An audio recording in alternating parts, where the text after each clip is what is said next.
they will have given their life in the most worthy of all things, in the only way that can truly demand the life from you, and that is in service to the spirit of the West.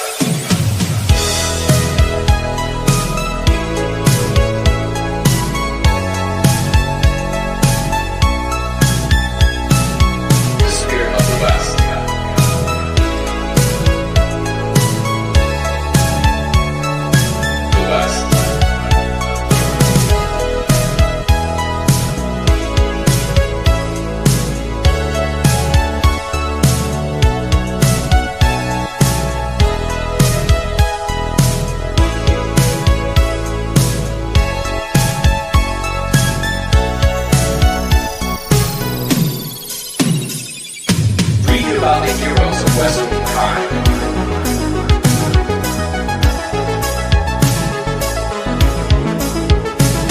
Throughout all of our history.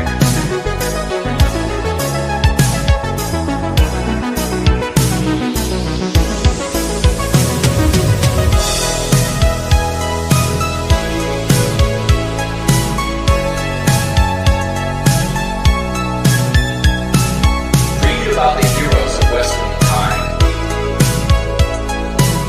all of our history.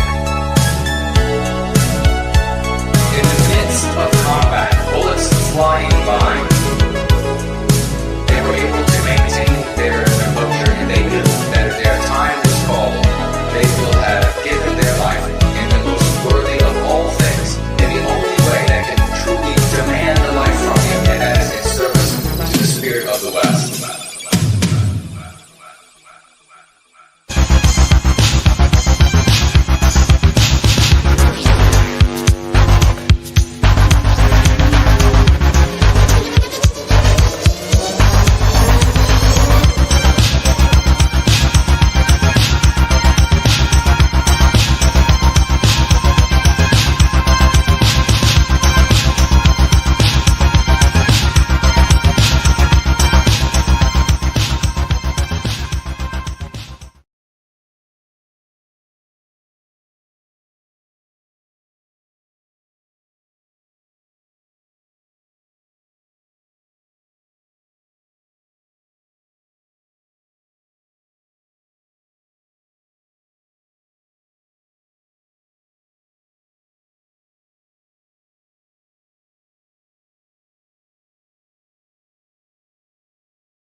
And making sure that we are working across these different platforms that we are streaming to.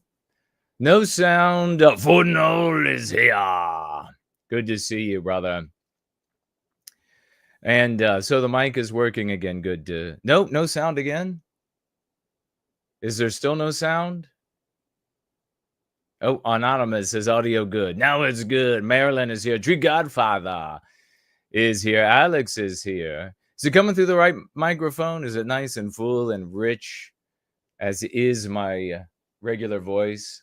I met some people in the white sympathetic sphere the other day, and they said, surprised, the wife of the couple said, "Whoa, your voice is much deeper in person." And I said, "Well, what can I do?" "I hear you loud and clear," says Alex. Great. I'm glad to hear it. What a weird day. It's gorgeous. It literally is gorgeous here. There's a slight breeze. It's blue skies. It is exactly 74 Fahrenheit degrees. Fit and healthy at any age is with us. What are we doing here on a Monday at 6 p.m. Eastern Standard Time? It's Dragon Mondays. And Yiz the Unifier, who normally kicks off Dragon Mondays, followed by the great Fornol on Dragon Mondays, where we all congregate to hang out after we have our Sunday Church of the West sermon with yours truly. She has the day off because she's been swashing this past weekend with the OGC. and good work, good things happening over there, and good interaction between this community and that. It's a wonderful thing. Progress for Western kind. So we're going to introduce, and the great Fornal is with us in the live chat. We're going to be introducing you to what is the Dragon Mondays. We're going to talk about that briefly.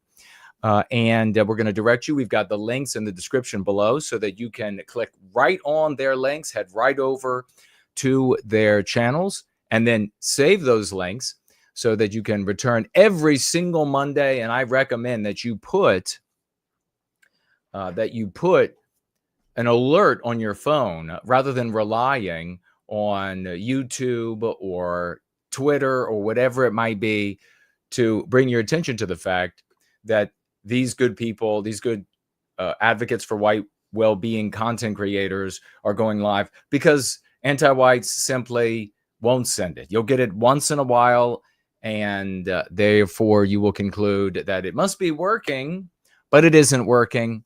I mean, we have over here almost 100% of the time new people show up, and then we see them again like several months later, and they say, never got another live, followed you, never got another alert, never notified a single time, pure chance, aleatory that I'm here today, and disgusted with that. That's how the anti-whites work. So we're going to talk about that. It's been a great day. It's been an interesting day, busy day, as they are. Been a bit slammed the last few months, as fit and healthy at any age. Miss y'all, brothers. We miss you too, good brother. The Fornal saying the sound is good, and Tree Godfather as well chiming in. Thank you so much for that. Bobby is with us. Yeah, an interesting day. I was approached by a homeless woman and today, and I was like, whoa, what's going on? She didn't really look, like maybe your typical homeless. She wasn't, half bad looking or in decent shape. Almost, so maybe she's, who knows? Maybe she just fell upon hard time. But she was a homeless woman. She was a bag lady, no doubt. And she came up and she like approached me. I was like, what the hell? And she said, she's like, hey, I give you a bottle of wine to see your junk. And I was like, my what? My what? She's like, your junk. She's looking down at my genitals. I was like, crazy Washington, D.C. activity. Anyhow, we got some things that we're going to go ahead and get into. And we will start off with Odyssey. You'll see the scroll along the bottom of the screen there. And that is informing you of what Dragon Mondays is. And what Dragon Mondays is. We're very serious around here. And Dragon Mondays is a very serious thing as well. And so you should know that on Mondays, 6 p.m. So right now, it would be happening. It is Yiz the Unifier's Discordant Dragons. And I'm going to show you just a little bit of that as we take a look at what exactly is Discordant Dragons, where we begin Dragon Mondays. Okay. So let's do this. I'll move this around on the other screen, one of different monitor, and let's have a look. So beginning on 6 p.m. Eastern Standard Time, we have Discordant Dragons, and this is the overview, and it has a dragon theme to it. It's followed up at 8:15 Eastern Standard Time p.m. by the great Fornal, Dragon Synth Adventures. Again, a dragon theme. And you'll find out now what these things are about. So what you would normally be seeing on a Monday is this.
Good evening, everyone. Welcome back to Discordant Dragons. I have lovely guests for you tonight. I have some interesting topics that I've chosen. Most of it not very high-profile stuff in the news, so hopefully it'll be interesting for you to hear about. That is Yiz the Unifier herself, and that's how Dragon Mondays begins. Totally awesome. What is a Discordant Dragons? And we say here Mondays are finally based because Mondays are for the dragons. Discordant Dragons begins at 6 p.m. Eastern Standard Time, which is a game show-esque stream where Yiz plays host and ambassador to the Council of Worms, dragons to you, from D&D lore, who have taken an intellectual interest in our clown world. An entertaining panel irreverently discusses news, memes, and more in response to the dragons' questions. So you know, there is no need to know anything about Dungeons and Dragons or to have interest in playing Dungeons and Dragons to be a part of Dragon Mondays or Discordant Dragons specifically. And we'll jump through so you can see exactly what the screen kind of looks like here as we take a look a little further in, if it will let us look a little further into the program. We'll just give it a little refresh and see if it does the trick. The audio, though, might have to keep the audio off. Is it not going to let me forward it? Okay. Here's like how it begins. You have the guests on the panel. The dragons are essentially just a vehicle for the questions that the panel can irreverently considers about what's going on in our clown world. And in this case, you see a black dragon is the one who is asking this question first. The different panelists get to choose which dragons, which questions, and therefore which dragons are asking the question. The dragons don't actually talk. Yiz speaks for them and reads their questions to her panel and in the audience while this is playing out over the span of the show. We participate, we make our remarks as well. Sometimes the panelists speak to our remarks. Sometimes the panelists fight with each other in a good-spirited way. Sometimes Yiz will even put our comments up on the screen over the course of the conversation. So you can see some of the types of titles that have been there from most recent. Here is a red dragon that is getting its opportunity to ask the question. Again, a vehicle for posing the questions to the panel. And the panel, she always puts together a marvelous panel, very bright people with a diverse set, a varied set of opinions and perspectives, multi-perspectival. And so you'll probably find your perspective there in someone's attitude and views that they share over the course of these Discordant Dragon shows. So make sure next Monday, she's not there today because, as I said, she was swashing and she was at the OGC event, Old Glory Club, meeting with a bunch of wonderful people. And she was sharing with them the Go Free lexicon, dialectics, and very happy, very proud of that. So she's back home after a challenging weekend and ready to take a rest. And I understand that her Thursday show this week is also canceled. Empire of Lies, Gulag Cafe, which she does with Newsfest. She's taken the full week off. She deserves it. Big salutes to Yiz, the Unifier, next time you see her. At the end of Discordant Dragons, they have a treasure chest that they open, and there's a host of memes, comical and sometimes little videos that they share, but funny memes that she shares, takes out of the treasure chest, and everybody has a big laugh. And it's a great way to end Discordant Dragons and then to segue right on over to the great Four Knolls channel at around 8:15 p.m. Eastern Standard Time for Dragon Synth Adventures. And what is Dragon Synth Adventures, you ask? Well, we'll get right to that. The great For Null has a show that he's been putting on. He's revisited this show, I think, a few times over the years. And he assembles a collection of magnificent pieces of artwork that cycle along with some digital imagery and some digital animation as well. And he plays the totality of the time during the program music. And it can vary in the different types of music that he plays. But obviously, there's going to be a lot of synth, of course, Dragon Synth Adventures. And he will sometimes from behind the curtain, sometimes from before the curtain, he will hold aloft for the audience, and it's heavy in engagement. He is speaking the entire time to the audience, and we talk about varied subjects. It is news. It is also just living things that we have to deal with. Healthy diet, what kind of things we should stay away from in the world. What's going on with medicine? How about gardening?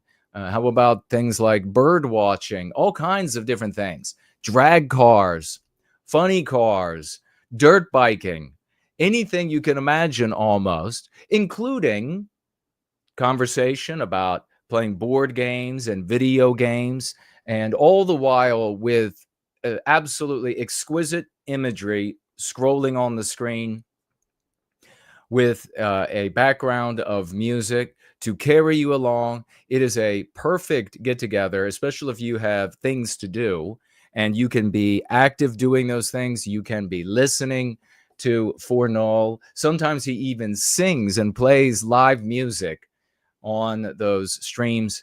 Again, Dragon Synth Adventures. So you can be working, you could be eating, you could be doing whatever at the same time, and then you can jump in and out of the conversation, giving your 2 cents on whatever it is that's being discussed. So let's take a look at the beginning, what you see at the beginning of Dragon Synth Adventures, and will be, according to For Null yesterday, will be live at 8:15 p.m. Eastern Standard Time tonight. I'm going to be there in the audience, and I hope to find you there as well.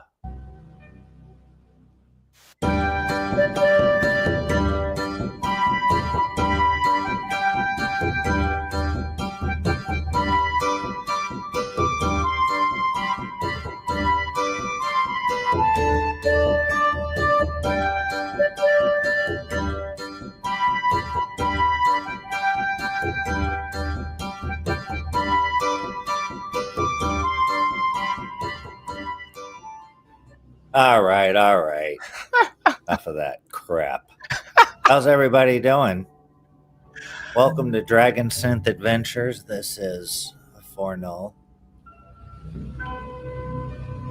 And I have 2 hours of wonderful music and beautiful artwork for you. And the great chat. And we talk about whatever pops up as we go along. That's about all I have to say. So let's just listen to some music and All right, so what is Dragon Synth Adventures? 8:15 p.m. roughly Eastern Standard Time for Null and Dragon Synth Adventures, which is audience-focused, chat and live DJ'd music and epic visuals. For Null often sits in the corner of the screen, engaged in the live chat's conversation, and he occasionally breaks out a guitar and entertains with live music. Ask for their URLs in the live chat, and you shall receive. You will also see their URLs directly in the description below, or you need only click there. If you ever forget where is For Null's channel, it's not coming up. Where is Yiz the Unifier's channel? It's not coming up.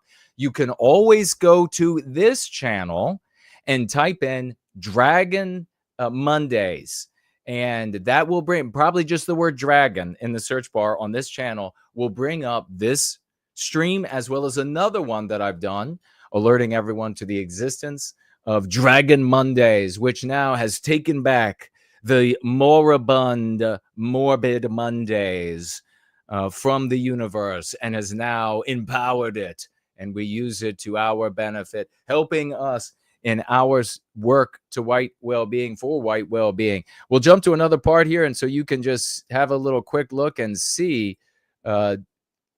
anywhere along the way. It's beautiful imagery and interesting music.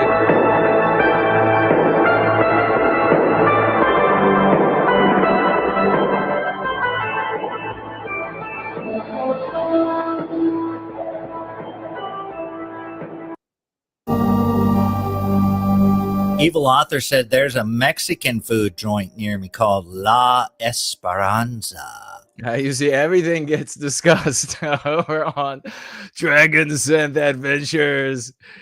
It's an amazing place. It's full of a lot of fun, a lot of laughter. Like I said, some really interesting art that you see. Fantastic music. You don't want to miss it. It's live tonight, even though Yiz is off. The great Forno will be there, and you'll be able to see so much of this, so much more as well.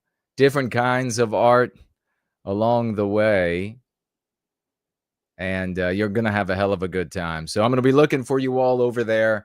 Dragon Synth Adventures, 8:15 p.m. Eastern Standard Time today, and you will see and enjoy the community and fellowship that we have over there. Now, if there is nothing else, if you have any questions, tag me as No White Guilt, and I will get to your questions. But otherwise, we're going to jump into just a couple of items I want to discuss. The first one, by request yesterday, of the great Biospirit of the West. And when he has a request, I answer. And here it is. U.S. Supreme Court blocks the Trump administration's use of the Alien Enemies Act. And we're actually going to pull up another article. There it is. Let's see exactly what they have to say. President Trump cannot use the 18th century Alien Enemies Act to quickly deport a group of terrorists. They are designated as terrorists. The Venezuelan gang members are designated as terrorists. I mean, that's a fact, but check it out for yourself in case I got it wrong. Currently being held in Texas, the Supreme Court ruled on Friday. I believe only 2 judges dissented from this. So in other words, it doesn't matter what these people are categorized as, and that speaks directly to what we talk about here in Service to White Wellbeing, which is the thing that fundamentally matters in any society, and in particular for us in the West today, is the social morality of the West. The social morality of the West is the anti-white immoral imperative. If you don't contend with that, everything else is superficial. The laws are superficial because they're interpreted, and what has weight there is the morality, the social morality, not what you think your priest said, not what your 1950 priest said, definitely not what your 2025 priest is saying. That's not the morality of the West. That was defeated. And that's something you have to accept if you're going to be able to move forward. In an unsigned order, the justices ruled that the South Americans should remain in the U.S. While lower courts decide. Now, here we're talking about the lower courts that were created by Congress never gave these courts the right. And this right now is a question before the Supreme Court. We'll see how they end up ruling. Never gave these lower courts the power to rule over the nation. They break these lower courts up into districts. Now, you might say, I need all the details for this, Jason. I need to know exactly what is going on so that I can get in and tinker with or help tinker with, and you actually can't do anything, let's be honest. But so that others that I follow can get in and tinker with and argue over how many angels can stand on the head of a pin or whatever it might be. And to do that is to waste your ever-loving time, because the morality of the day, the anti-whites, will find another way. Even if you won there, in 5 years or so, they will just reinterpret your victory to mean that it serves them in their interests. We have to deal with the psychological warfare that has created the morality of the West, the social morality of the West. So these lower courts, these lower district courts, even though their control is segmented, they have just assumed anti-white power over the totality of the population. And literally in the Supreme Court, they're hearing case and they're arguing that, yes, naturally these courts, even though it might be this district for this or that district, they can speak for the totality of the country. And why is that? Because it expedites these questions. It speeds it up. Well, that's not how the founding fathers intended the country to work. They wanted things to go slowly so that there couldn't be great big changes that could undermine. But what was in place when the founding fathers created the white founding fathers created the United States for the white race? They specifically said so. The Supreme Court specifically said so.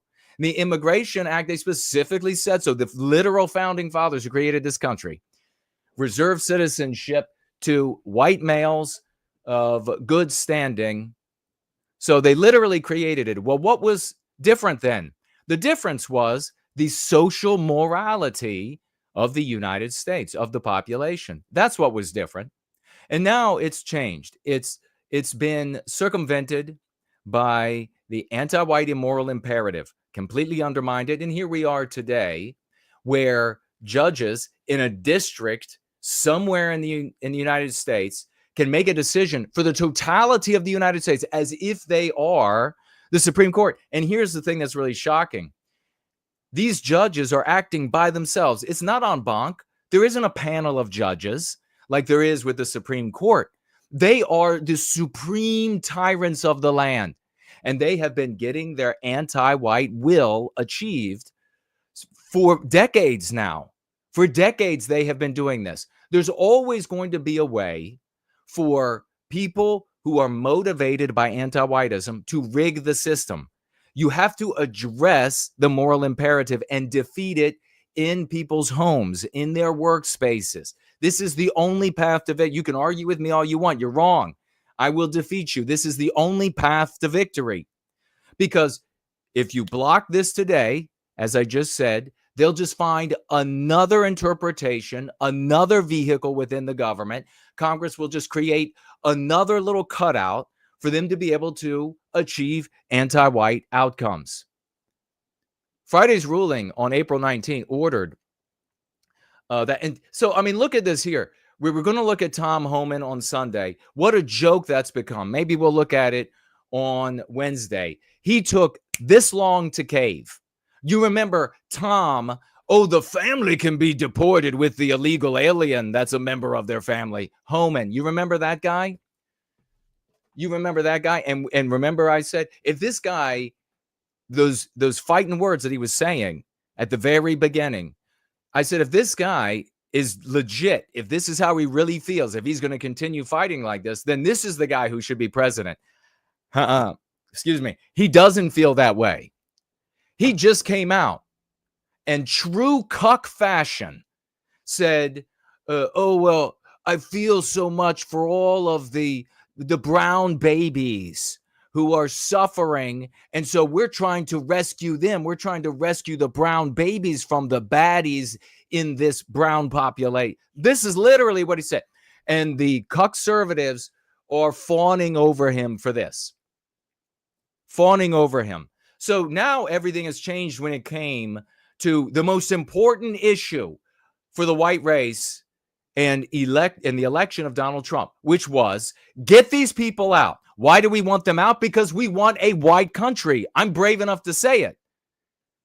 So many white people are implicitly in agreement. They're not going to say it. Why? Because the social morality. I just told you, don't you love how I put it all together, a perfect puzzle for you? Because of this social morality, they're afraid to say it. They can't say it. I am not. I will tell you. I want them out, not because they are criminals. Some of them are great people. Some of them are really nice people. Some of them are hardworking. Some of them want to start a business. Some of them want to take my job. Some of them want to start a business that I can't start because they're going to make use of all the forgivable loans, of all of the grants in my tax dollars, of all of the state and federal government assistance to start and run a business, a free accounting that they can get, everything else under the sun that I can't get. Some of them are wonderful people. Still don't want them here. Why? Because I want a white country. I am white. This is our country. I want our instinct, our biospirit manifested in every environment where I go, not only for me, but for you. Because wherever we see the white erasure of our norms, we see environments that we consider hellish. We see environments that we consider unlivable. We see environments that we find intolerable. We see environments that we have to white flight from, that we have to build cages, build our homes into cages as a result of. I don't want that. I want the white environments that we can have if everybody or almost everybody is white. We don't even have to have locks on our front doors or windows, where our car keys can be in the ignition. We don't got to worry, Canada style, of having the law enforcement tell us, put your car keys on the porch so that the thieves can just steal it and they don't have to come into your house to get the keys to steal your car, and maybe something horrible happens. Or how about this? In the United States, they're saying, put your keys in the basement or put them in a bathroom or room far away from the front door, because they're walking up with these electronic antenna readers and they're getting the codes for your ignition and firing up your car in your driveway. I don't want to live like that. I am sick of this. And we do not get to that point with one of these two avenues. One, pretending like it has nothing to do with race. My conservative brothers and sisters, it has everything to do with race. Our victimizers are anti-white. They're not anti-freedom. They're anti-white. They're not anti-liberty. They're anti-white. Another item we might have a chance to look at, they're not situations that create mass chaos. They're anti-white. They're not anti-speech. They're anti-white. Here's the other avenue. Blame the non-white races. Oh, well, the car thieves, they're just a bunch of fill into the slur Mexicans. The people in the mass chaos videos, they're just fill in the slur blacks. The people who own most of the media, fill in the slur Jews. Both of these methods have been total failures.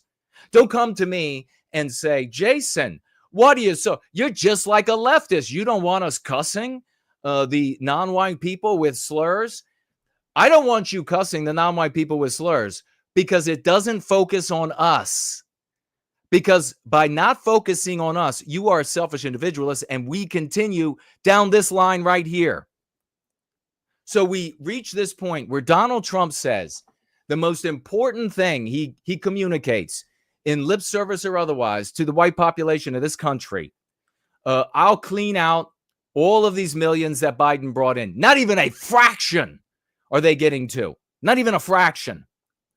He's out there now saying, offering them money, our money, to leave of their own. Why? Because too many of the nodes of power are held by anti-whites. And why is that? Because the social morality is anti-white. The milieu through which the human beings operate and the human beings are infected is anti-white. So everywhere he turns, there's another judge saying no. Everywhere he turns. And you can argue, conservative friends, all day long that, well, they don't actually have that power. That's not right. That's not fair. And you can argue anti-non-white idiots. Oh, well, that's just another effing Jew. That's just another effing black on the. You can argue that all day long. Doesn't fix the problem. Becoming a people fixes the problem. So now we have this appeal makes its way to the Supreme Court because these judges are stopping the Trump administration from shipping people out. They're troubling the waters. They're saying even if they're terrorists, they are literally defined on the terrorist list, along with Al-Qaeda.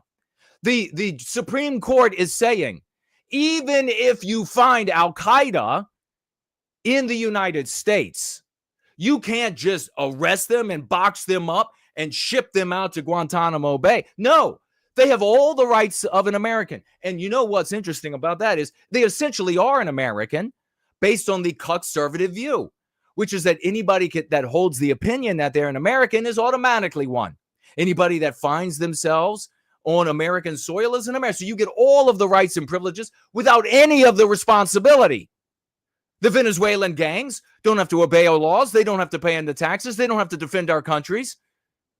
They don't have to abide by anything, no responsibilities, no debt paid on their part, but they get all the perquisites of citizenship. So what does that do to me? And what does that do to my perquisites of citizenship? It invalidates them. It makes a mockery of that social agreement that I have with the state. Why should I abide by that agreement with the state if the state gives it out to people for free? But of course, this isn't an abstract argument. They're not going to find white people and bring them in or find them here on a terrorist list and decide, oh, they need all of the rights of an American citizen who has all of the responsibilities of an American citizen. Oh, no. This is about race, my conservative brothers and sisters. This is about race. This is anti-whiteism. These people are non-white. And that's what the anti-whites have a problem with. That's why they don't like them being shipped out, even when they're on the terrorist list. At the same time, these anti-whites in these black-robed rat bastards, at the same time, they're squealing about South Africans being brought in because they're white. Because there are hundreds of laws on the books in South Africa since 94, led by the anti-white demon Nelson Mandela and his wife and so many others, and all their burning necklaces and all of that kind of garbage, all of the murders they were responsible for, and the murders and the gang rapes and the ritualistic murders over there, decapitations, and they're fleeing and they're saying, no, they shouldn't be allowed in. The only reason, of course, is because they're white. And my conservative buddies, brothers and sisters out there, I'm already seeing what I predicted. As soon as we heard the Trump administration might help out South Africans and bring them in months back to the United States, I pointed out that you all so cowardly would be saying, well, it's not just going to be the white ones. This isn't about race. It's going to be black ones too. And they're and a bunch of people over there being persecuted and everything. And I turn on Instagram, I turn on Facebook, I turn on everywhere I look. And it's you conservative brothers and sisters out there saying the exact things I predicted. It isn't about race. It absolutely is. Take your heads out of your asses. So here you have the anti-white Supreme Court. It's all going to be resolved by the court that Trump put into position. This is Trump's Supreme Court. Amy Coney Barrett couldn't be more anti-white.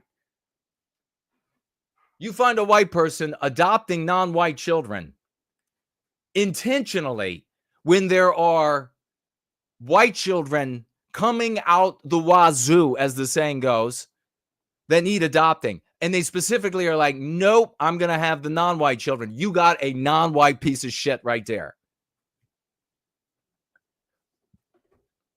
Friday's ruling follows the April 19th order, block quick deportations under 7098 law invoked by the administration earlier this year. We did not on April 19 and do not now address the underlying merits of the party's claims regarding the legality of removals under the AEA. The majority opinion read, noting at the very end the government could still deport migrants under other lawful authorities. You mean like the other authorities, like the other red tape, heavily anti-white burdened authorities who will determine, since so many nodes of these nodes of power are in the hands of anti-whites, who will determine, no, you have a legitimate claim. No, you're persecuted by the gang down the street where you're from. Oh, is that what it is? Okay, so you are legitimately in the United States. You're an American citizen now. You can have the state persecuting you, ritualistically murdering you, taking property and real property and assets from you. But if you're white, that's not persecution. But if the gang down the street doesn't like you, or if there are some meanies in your neighborhood that don't like the fact that at least you claim you're homosexual, or at least you claim you're transgender, there is a gigantic cottage industry. An anti-white created gigantic cottage industry, creating the documents and the arguments and the legal whereofs for anybody to come into this country and immediately be granted citizenship. Nobody in this country has ever agreed to, if you take a dump, you have a new citizen. Nobody ever agreed to that. That is inflicted on us. Absolutely disgusting. Well, here you have it. It's not your country, white man, and brothers and sisters out there, the cucks and the, maybe we'll use, because there's so many of them, are Jewsburgs. We'll call it the cucks and the schmucks. Maybe that's what it'll have to be. I mean, that's appropriate. You all call yourselves, so many of you, goyim. So for the cucks and the schmucks, this is the country and the countries we now have across the West because of your two approaches. Because pretend it's not about race and be anti-non-white. Doesn't work. Doesn't work. We need to be focused on ourselves. And you're not focusing on our people. I mean, this is infuriating. You're not focusing on our people with some lip service at the beginning of a stream or an argument or a diatribe where you give 10 seconds to, this is for the Aryan beauty of the Aryan woman. And then you spend 3 hours being anti-non-white. That this is unbelievably infuriating. This is the law of the land. They can't ship these people out now. And you have Tom Homan turning around saying, well, we're just trying to save all the brown babies from the brown gangsters. You know how many brown babies I've held in my arms? And then the whole conservative, this whole white audience is like, what a hero. What a hero. No. How long? It didn't take him long to be bought off, did it? How long did it take Cashin Patel and Ballis Bogino to be bought off? I mean, it didn't even take 6 months. And they come out and they're like, yep, Epstein didn't kill himself. What's next? What's next? Aryan nations killed Kennedy. I mean, what's next? Unbelievable. The idiocy we have in the population of this country as a consequence of incorrect focuses. The cucks and the schmucks. Absolutely sick of it. So they've handed down, and yeah, they might have to find another way so that maybe in 17 years, if they haven't disappeared into the population and had 45 children, that now they can't be deported because they're the fathers of all these and mothers of all of these children. Now they can't go because that would be wrong to harm a non-white family. Oh, who cares about the white families? Who cares? The white people don't even care. The cucks and the schmucks don't care, do they? The cucks say it's not about race. The schmucks are like, we hate Jews, we hate blacks. They don't care what happens to white people. So that's where we are. High court freeze on Alien Enemies Act deportations apply only to the migrants held in North Texas for now. Wait till those interpretations come in. However, other judges have separately paused deportations in New York, Colorado, South Texas, and more to come. Courts that do not have anywhere where it is articulated that they have national jurisdiction. Nowhere. And in fact, the very description of their entities broken up into districts signifies that they don't have this national power, that they can't overrule the president of the United States. I mean, you do see further writing on the wall. You do see further. I mean, how could you prosecute a war against a literal invasion with tanks? As though that will never be done again because it's not necessary. It's not necessary in the West. It's not even needed. That's not even the path to defeating Western civilization. Anti-whiteism is. They call out the 101st Airborne or 82nd Airborne. They call them out. And some judge says, oh, you got to recall those paratroopers because we have not followed a legal process to actually find out exactly why these Chinese troops are here. That might be a cuttable segment that, who knows, in the future might end up being all too true. We also have another item I wanted to show here, and this is typical of the cucks and the abstractionizing. Let's have a quick look at the cucks and the abstractionizing. What's going on? Hundreds of youths descended upon a New Jersey mall on Saturday in a meetup that reportedly was planned on TikTok. The button on it. The odds be running. When they run it to us.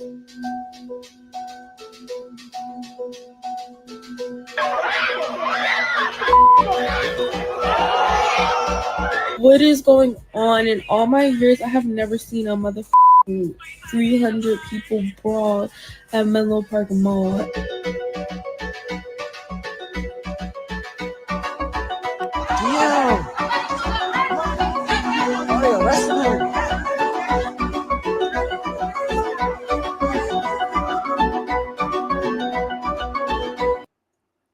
All right, there you have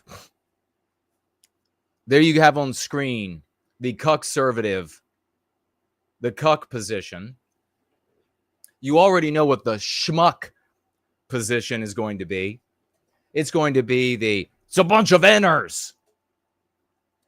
Just as dumbass white people have been saying for generations. And that's why we all live. You know, all those, the boomers, the older white people who were sitting around saying, bunch of Ners, they lived in compared to where we are today, 100% white country. And 90% plus before 1965 Immigration Act, their world was 100% white. And when they saw something like this, they were like, bunch of Ners? How did that work for them? How is that working for us? How's it working for their grandchildren, their great-grandchildren? Here you have the cuck-servative position. Mass chaos. There's your new meme pathogen, ladies and gentlemen. Mass chaos. It's not anti-whiteism. It has nothing to do with the white erasure of our norms, which is what's actually going on. The white erasure of our population, the white erasure of our norms, customs, mores. That's what's going on here. The white erasure of our norms in law enforcement and punishment. You know, if these little bastards were put in jail for 45 years for this, it would end immediately. Oh, they wouldn't be doing it anymore. You wouldn't have to sit around on your hands, white loser, and say, oh, enter. Because there would be none of that behavior. The reason this is happening is because of anti-whiteism. The reason it's happening is because our norms have been white erased in every area of society as a consequence of anti-whites. Not because these people are present, which you can't do anything about. So every one of you out there, every one of you white schmucks out there that want to say, well, we just got to get rid of the blacks. We just got to get rid of the Jews. Both the blacks and the Jews aren't going anywhere in your lifetime. So what you're saying is you're not going to do anything, just like the boomers you criticized, just like them who sat around and saying, damn Ners. Just like them, you're going to sit around for your entire life want to jump to the back of the book, probably because you can't read. Want to jump to the back of the book and look at the final page of what you think nirvana looks like, instead of read all the way through, which is work, which requires hard work. It requires changing behaviors that you are used to, that your grandpappy was used to. That takes work. That takes sacrifice. That takes integrity. And you don't have it. That's the problem. So here you have it. This is what all the conservatives out there are going to be talking about. Instead of talking about anti-whiteism and everything I just said about the erasure of our norms, the white erasure of our norms, they're going to be talking about the new phenomenon of mass chaos. Oh, yeah. Maybe this concept, as it's spelled out here with this title, this rubric, might change, but the same concept will remain. It'll be anything to cloud what's actually happening, anything to make the image turbid so they can't really make it out, so that you have to address problems that aren't actually the problems. You have to address challenges that aren't actually the challenges. If you don't accurately describe a problem, my cuck friends out there, you can't get to a solution, a genuine solution. So there'll be much hand-wringing and poring over mass chaos, this new phenomenon. Somebody in the live chat, tag me right now with what mass chaos used to be called. Somebody tag me. 10 years ago, it had a different name. Does anybody remember what it was called? I know it. I'm not going to say it. I'm going to force you all to say it.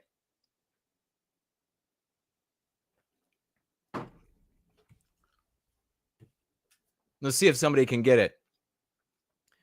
See if we're thinking. On whatever platform you're on, tag me as No White Guilt. Mass chaos is what it's called now. Nope, it was the phenomenon of suddenly a bunch of people would come together by use of social media, and they would fight, they would raid stores, they would, etc. It was in all the media. And the schmucks were saying, oh, it's the Enners. It's not that thing. It's the Enners. It's all of those things that you guys are saying. Goofus got it. Flash mobs. It was called flash mobs 10 years ago. Now it's called mass chaos. In 5 or 10 more years or next year, it'll get a new name. And the cucks will wantingly use this so that they don't have to look in the face of what it actually is, which is anti-whiteism, the white erasure of our norms in every aspect of society, civility, law enforcement, punishment, etc. And the schmucks will be out there saying, it's just the Enners. Once the Enners are gone.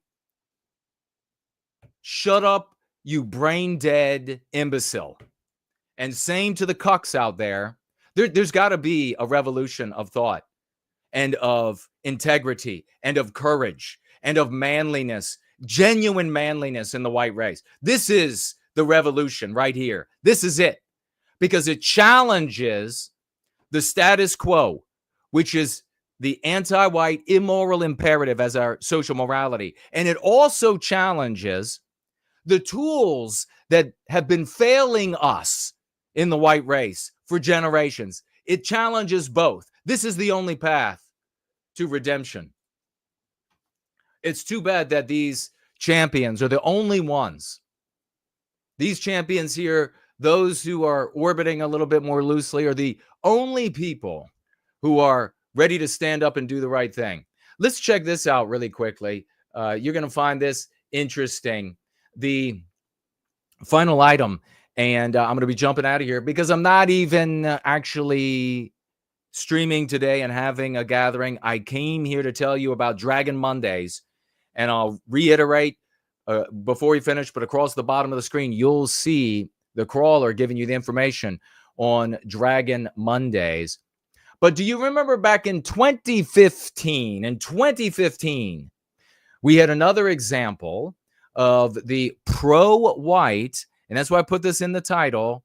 If I had more characters allowed, I would have put it in quotes, because this so-called pro-white movement, this merchant right, they're not pro-white at all, except for some of them in pretext.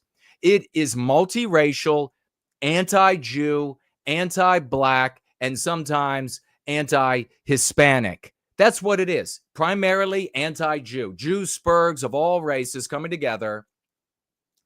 And over the years, exactly as I have predicted, there are more and more non-whites, content creators, merchant content creators leading the right wing against and with criticism against mainstream Jews and the Jew spurging. I saw the most cringy, I wish I had it, the most disgusting, the most cringing spectacle I have seen in, I don't know how many, more than a decade. Two white people, young white people in their 20s maybe. They're driving, I think they're in the UK. They're driving along, the guy's driving, and there's a guy and a girl, and they are LARPers of Nazism. They LARP as Nazis. So first of all, that's gay. That is Claudine gay. If you want to honor anybody that was good, that you felt was commendable or worthy of honor in the Third Reich, LARPing as them is not the way to do it. I mean, for the love of God. What would you think of somebody who was a Christian that walked around like in robes and barefoot and was washing everybody's feet, and they're like, I am Jesus, I'm Moses. What would you think about them? What would you think about somebody who is following some pagan religion and of European origin, and they go out there and they have like a battle axe, like this is Thor's axe?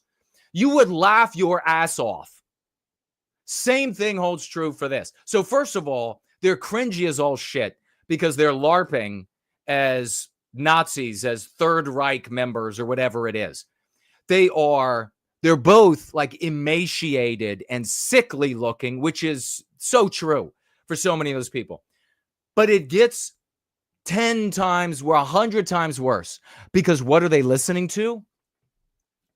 A black nationalist rapper who engaged his 10-year-old cousin or 8-year-old cousin in homosexual incest over a period of 3 or 4 years when he was like 13, who then goes on to bed white women left and right, who goes on to creating a porno company that is going to be primarily featuring white women, who goes on to sells White Lives Matter shirts and gives proceeds to black nationalist endeavors, who goes on to having a conversation with one of the Jewish businessmen that he used to be able to do business with, where he's telling the Jewish businessman, hey, we'll sell the White Lives Matter shirts together and then we'll bring all the money in for us.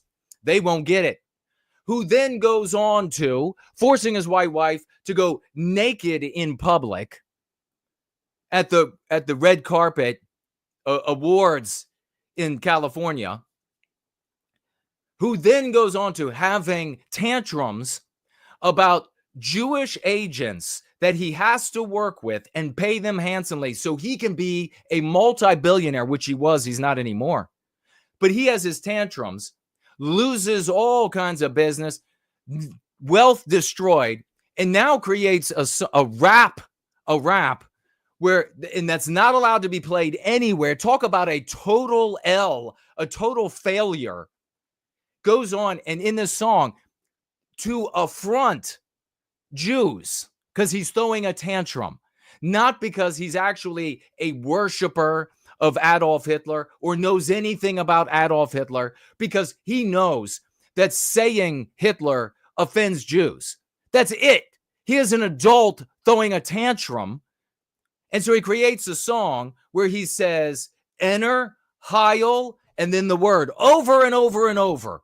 And these two white losers are in their absolute junk of an automobile, coche, junk of an automobile. And every time the black nationalist, homosexual incesting, white woman screwing rapper says, Enter, Heil, and then the name, these idiots are given the Roman salute. This is where the white race is. 2015, the writing was already on the wall for this pro-white movement being multiracial. Because pro-white to these people just means anti-Jew. Pro-white to them just means anti-black. We all know it's true. We all know it's true. Stop pretending. Open the closet door. That's what it is for the vast majority of these people walking around saying they care about whites. It's just because they hate Jews and they hate blacks. There isn't anything pro-white about it. And the ostracization of those who actually care about white people is evidence of that. 2015. Here were some of the charmers from 2015.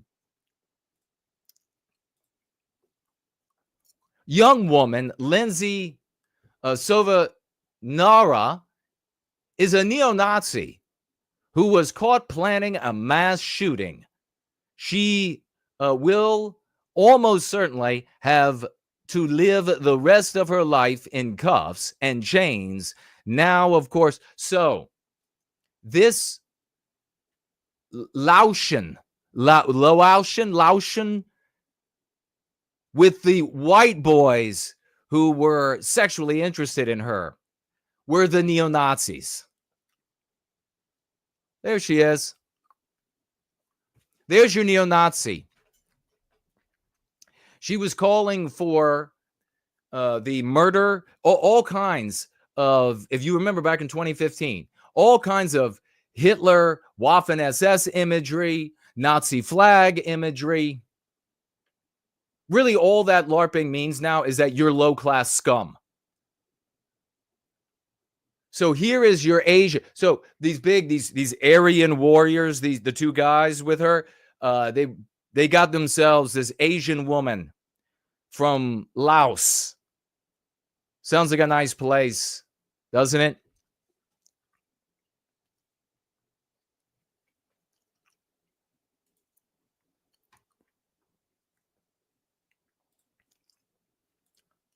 And then, and isn't this interesting? Vice News.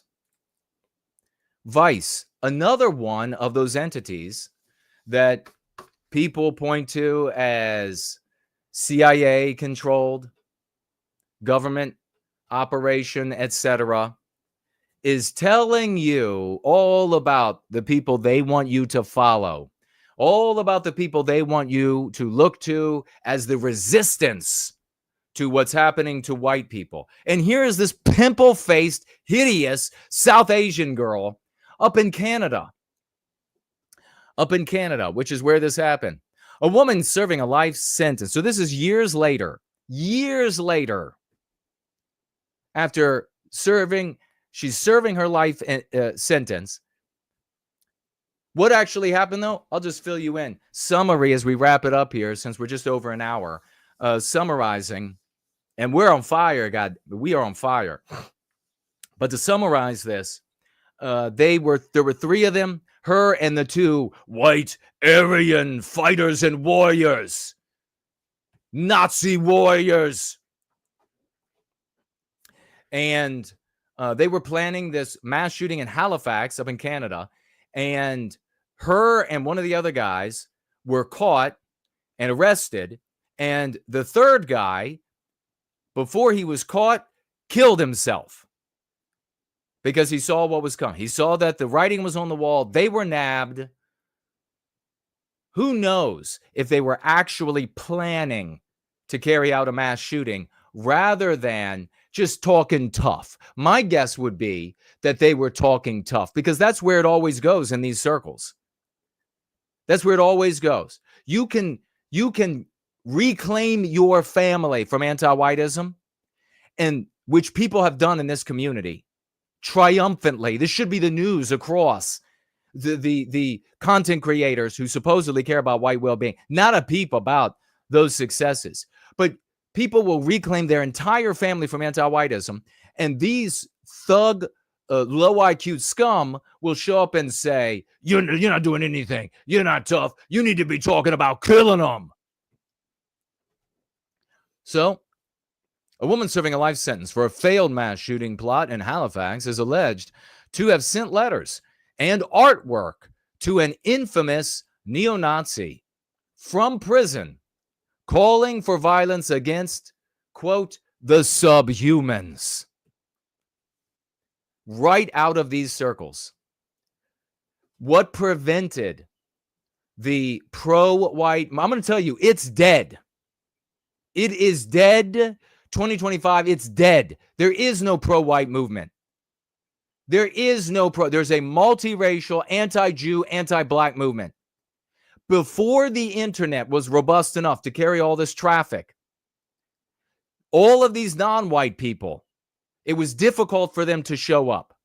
It was difficult for them. The only ones that could show up and coincidentally ended up getting the money and therefore being the leaders of some of these so-called pro-white groups were Jews who were passably white. And you can look through the history. You can read it all for yourself. Maybe I'm wrong. You go ahead and have a look at the history, but I think you're going to find out what exactly I have seen over the past 3+ decades now.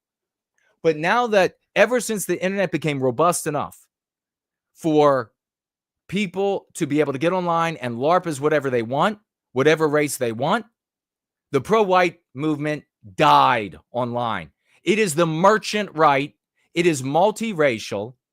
And it is one of two vehicles, either conservatism, where they pretend that all of our victimization has nothing to do with our race, or the anti-non-white variety, which specifically is really just anti-Jew and anti-black.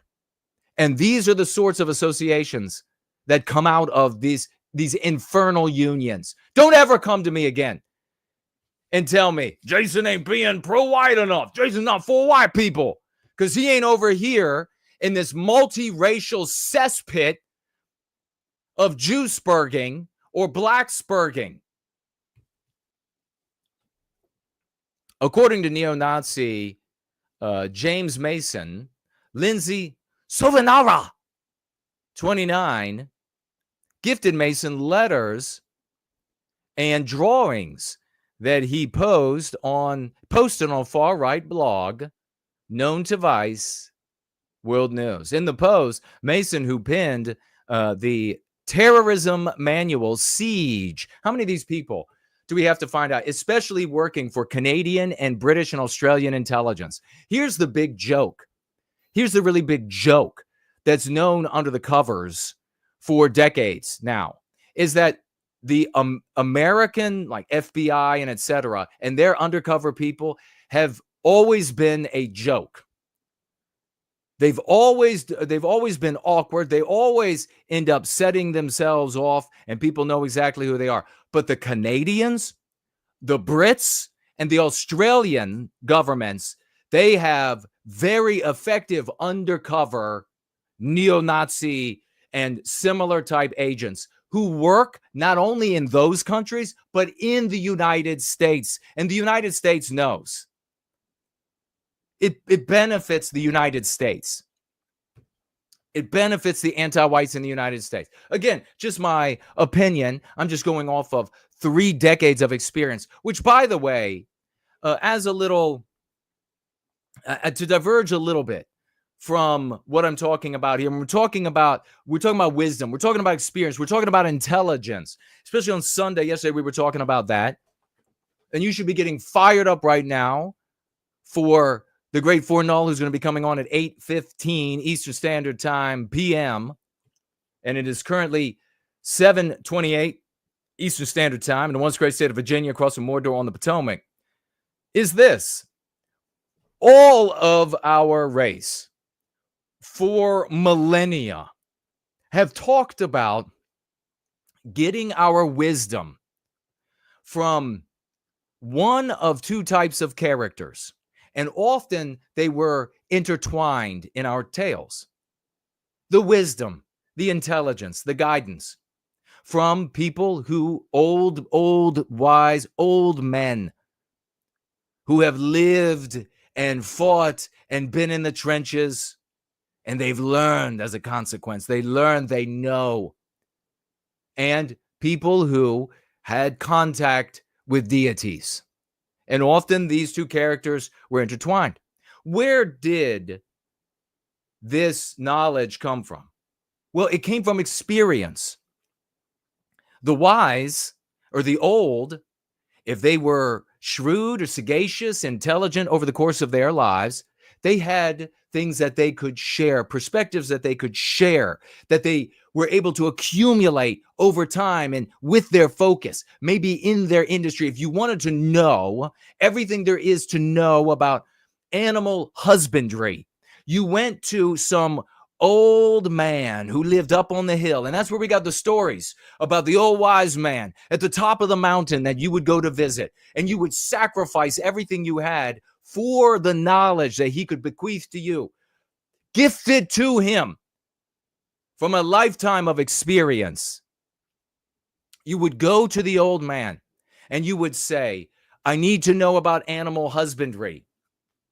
I need to know about how to care for my livestock. I need to know about how to get the most the yield out of my livestock. You would go to him for that information. The modern era has turned that completely on its head. Nobody goes now to the wise. Nobody goes to the actual learned. Nobody goes to the professional who's been focused for a lifetime on addressing a problem, and they have decades under their belt. More importantly, successes under their belt. No, specifically in the socio-political sphere, if the average person wants knowledge, they want to have their opinion informed, they want to be au courant, who do they go to? The 20-somethings. The 20-something Eraviste. The 20-something new and upcoming. The 20-something on the internet. I would not get my advice from a 20-something if they were the last person to give advice on earth.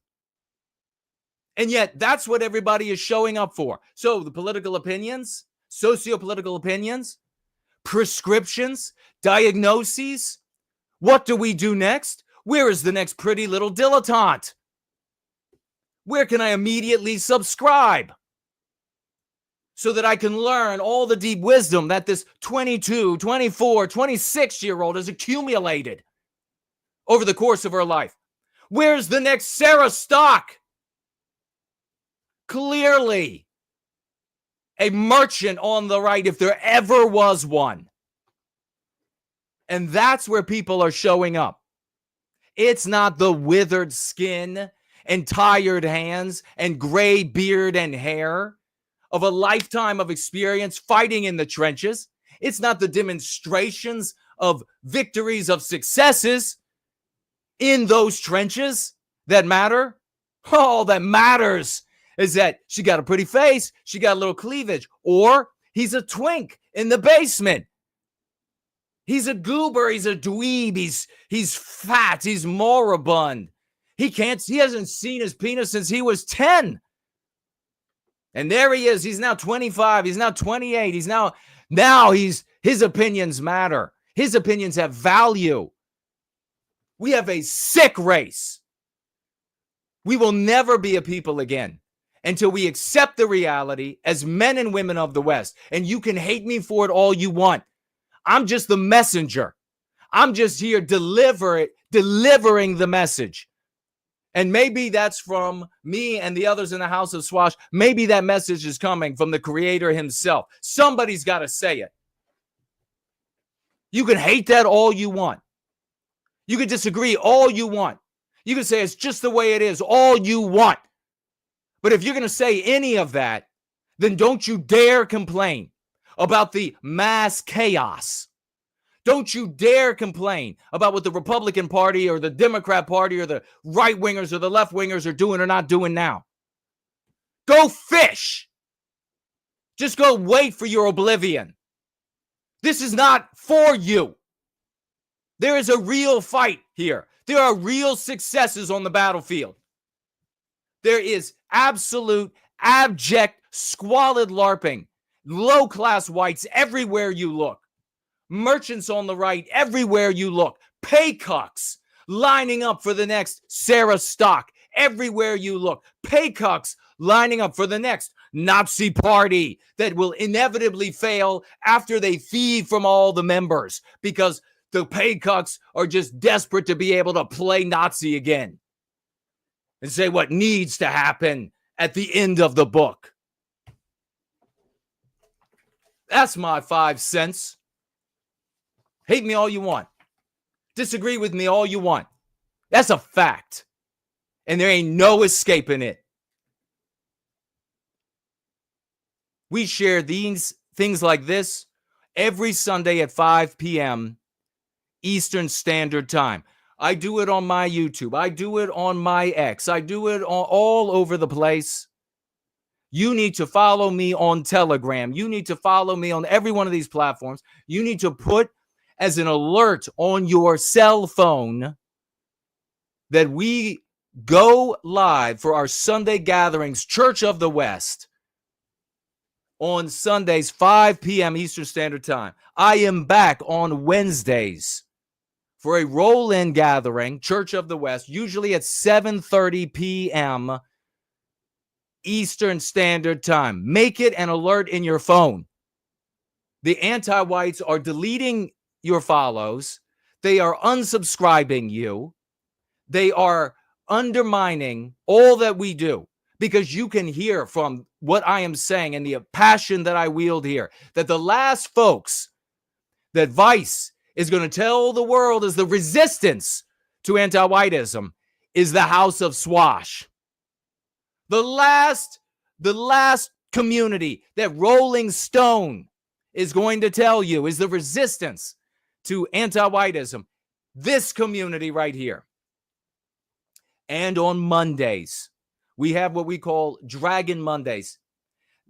As I articulated at the beginning, roll your way back, check it out, to read the bottom of the screen, to listen to what I have to say, to look at the videos I shared. Yiz the Unifier has her panel for Discordant Dragons. It begins at 6 p.m. Eastern Standard Time on Mondays. That is followed by the Great Four Null Dragon Synth Adventures at 8:15 p.m. Eastern Standard Time. We talked about both. I want to see you at these live streams. I am almost always there in the live chat. We can have a conversation person to person. You can hear and learn much more about what we do as real people in our lives. We're multifaceted like every other normal white person out there. There are good non-white people in the community that object to anti-whiteism. They don't object to Jews. They don't object to blacks. They object to the victimization of white people. Those are the kind of non-white people you want to have around. And they will happily speak with you as well. I'm going to take a quick look at the live chat to see if there were any comments, any tags from me. And then we're going to roll out of here so that coming up in 40 minutes or so, we will be ready for the great Four Null. Hoyt McCoy is over here. White pride having disregard and disdain for their own is the real story. Amen to that. Totally accurate. All Western governments are tyrannical, he says. Awesome job as well. Thank you so much. Anti-White Vilification League. On the other side of the planet, we are everywhere in service to white well-being.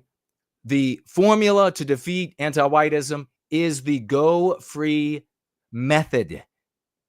It teaches you exactly how to get out. We teach you exactly how to get out of the anti-white narrative and to recapture our destiny from the anti-whites. We do it every single day. In response to me talking about the 20-somethings in the car, playing Nazi on Halloween. That's all it is. He's right about that. Kitty also getting right over here on Premium Rumble that mass chaos used to be called flash mob. Another abstraction. And you can already think about how conservatives, our conservative brothers and sisters, will address mass chaos. What is it with our youth? What is it with the mass chaos episodes? What is it that we're seeing in movies? What is it? Are they being deracinated by social media? Are they anything? They'll talk about anything but anti-whiteism. Bulldog Boris is in the house. Jay Bishop is here. Yes, the Unifier is here. Cool Papa J Magic. Kaiser is here. T is here. He says, nobody wants to go to prison. Yes, those other methods, that's why nothing happens. We have massive successes over mainstream media. We have changed the imagery they use over police departments, their policies, over unions, over the courts in Canada. We have time and again, we have succeeded out with greater and greater circles. So within ourselves, within our family circles, within our work circles, within our victory after victory with this method. Anybody sitting back and saying, I flipped to the end of the book, and if we can't have all of these other things that are gone to get to the end of the book, can't have all these wishes met, then it can't be done. Anybody saying that? Not serious. Not saying you are, T. For anybody saying that, not serious. This isn't the place for you. Go fish. Go sit by a lake somewhere. Spend your time on something that is more fun than just complaining about how, oh, we can't do anything until all of this is gone or all of that is gone. And here's another episode of The Enners.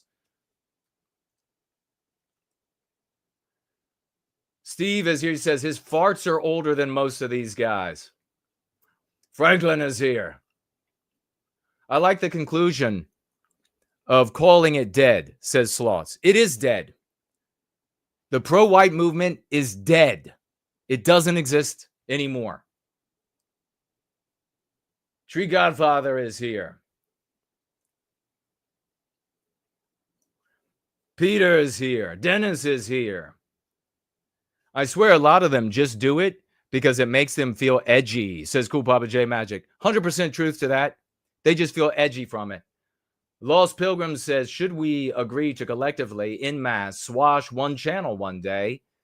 We could do that. I mean, we got to talk to Biospirit of the West, see what he has to say. And we could definitely organize that we have to various degrees swashed on different channels. I experienced an invasion of anti-white non-whites at my gated community. They swarmed the pool and did not even swim. Then a fist fight broke out as they left from seeing police.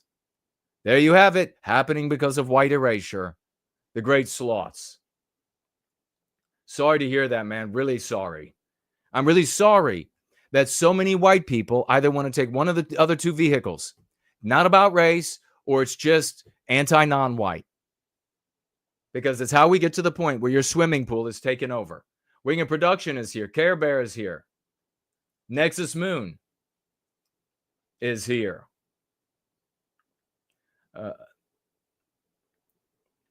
Yiz also got flash mobs.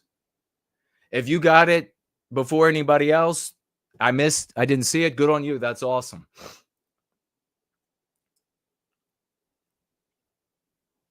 But this is the thing that we do here that they don't do elsewhere. In either of the other two methods, cucks or schmucks, they just take whatever the anti-whites give them, whatever concepts, that's what they immediately start using. Fight Sport Talk is here. Hello. Bobby Bodley is in the house. All right, folks, we have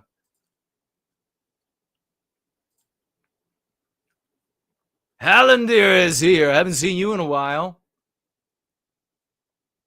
Tell all your friends that this is our time. This is our moment for the white race.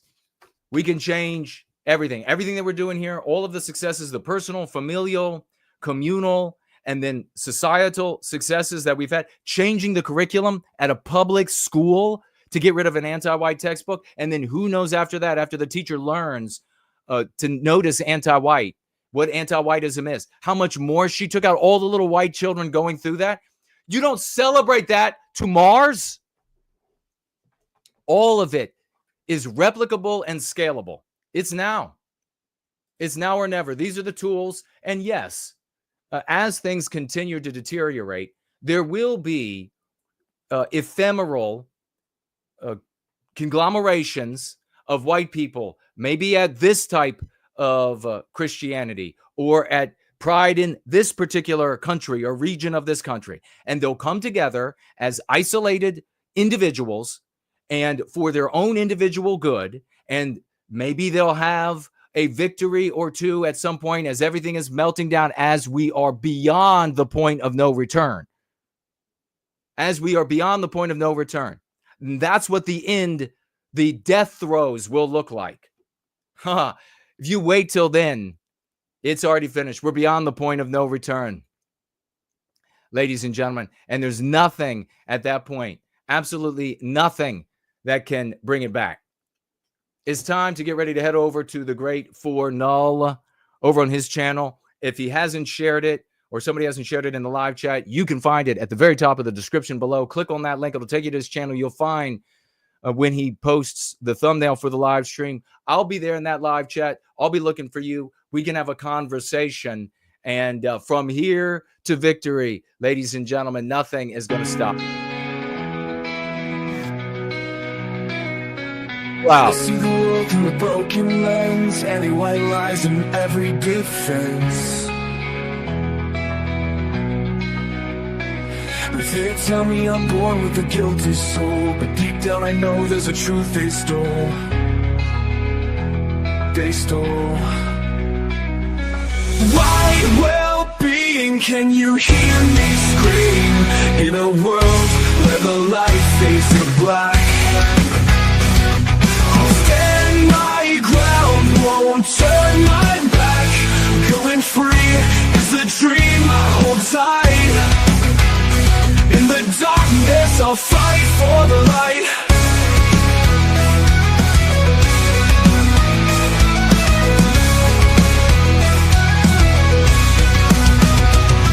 May pathogens infect my mind. They try to twist the truth I find.